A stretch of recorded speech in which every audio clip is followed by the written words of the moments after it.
m'appelle Pascale Engel, je suis guide conférencière depuis 20 ans.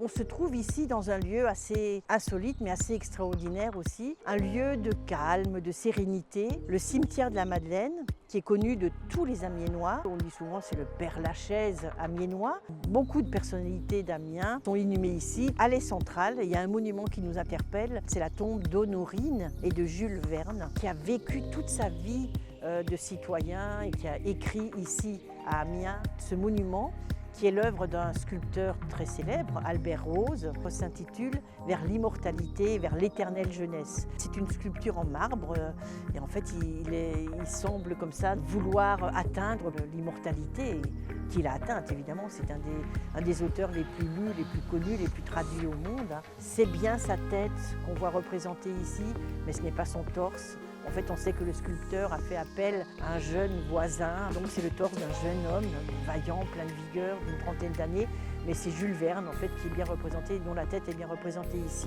Le monument qui est juste derrière, qui est en calcaire, c'est l'œuvre de l'architecte Edmond Douillet. Alors il y a quelques symboles aussi, des lauriers, des palmes, ce sont les symboles de l'honneur qui lui ont été dus de son vivant. Et de chaque côté, vous avez l'huile qui marque en fait le passage aussi vers l'immortalité. Donc c'est quelques symboles que Edmond Douillet a voulu marquer ici.